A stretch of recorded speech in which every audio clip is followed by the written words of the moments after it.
création de la maquette Stranger Things. Je l'ai principalement réalisée avec des objets de récupération. Du bois, du carton plume, de la peinture, de l'argile durcissante, des perles et un petit peu de... Quand j'ai commencé la maquette, je ne connaissais pas du tout cette série-là, mais comme c'est la série préférée de ma fille, je me suis dit, je vais faire une maquette pour ma fille. Donc au début, j'ai été obligée de regarder la série et après, franchement, je me suis mise dedans à fond et j'adore cette série. D'ailleurs, je me suis mise à fond pendant un mois et j'ai déjà terminé toutes les 4 saisons. Je suis trop triste, vivement la 5e. Je me suis inspirée de la maison des Byers pour pouvoir réaliser cette maquette. J'ai tout d'abord commencé par créer l'extérieur, avec bien évidemment la petite terrasse. Et ça n'a pas été une mince affaire parce qu'essayer de reproduire quelque chose qui est réel, c'est compliqué, mais bon, je pense que je m'en suis pas trop mal sortie. J'ai essayé de copier au maximum les coloris de la maison et les coloris aussi du mobilier. J'ai essayé de reproduire vraiment tout le petit mobilier.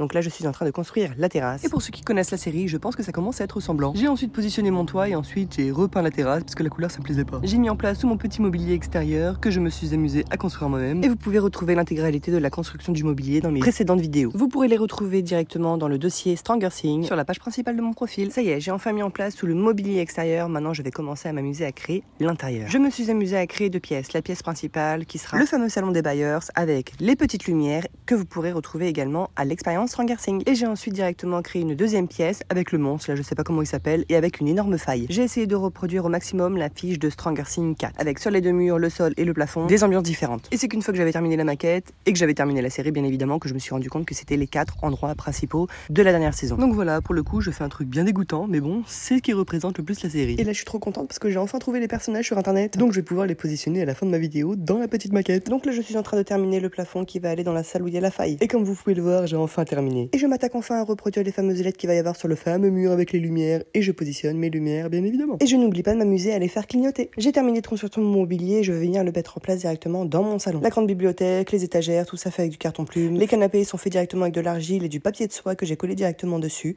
J'ai également construit des petites sellettes. J'en ai pas construit une, j'en ai pas construit 2, j'en ai pas construit 3, j'en ai construit 4. Et j'ai également fabriqué toutes les petites décorations que vous pourrez retrouver dans les étagères et sur les petites sellettes. Bon, j'avoue, j'ai un peu triché, j'ai trouvé des petites bouteilles miniatures sur internet, donc je les ai rajoutées dans ma décoration. Je trouve que ça fait assez réaliste. J'ai ensuite imprimé un tapis que je suis venu directement coller sur mon sol. Et je viens maintenant positionner le dernier élément de cette pièce, la fameuse table basse. Avec sans oublier tout le bordel qui va dessus. Bon, après avoir regardé la série, comprends mieux pourquoi il y avait le bordel dans son salon. Tu peux pas perdre ton temps à ranger ton salon et chercher ton enfant en même temps. J'ai rajouté des petits coussins pour donner un petit côté moelleux au canapé. Et voilà le rendu final avec mes petites figurines que j'ai trouvées sur internet, je vous en ai parlé d'ailleurs. Donc voilà, je les ai mis en place et ça donne une ambiance assez particulière, franchement. J'espère vraiment que tous les passionnés de cette série aimeront la maquette que j'ai réalisée. En tout cas, ma fille a adoré et pour la peine, on se devait d'aller à l'expérience Stranger Things sur Paris. D'ailleurs, je vous prépare une petite vidéo de cette magnifique journée.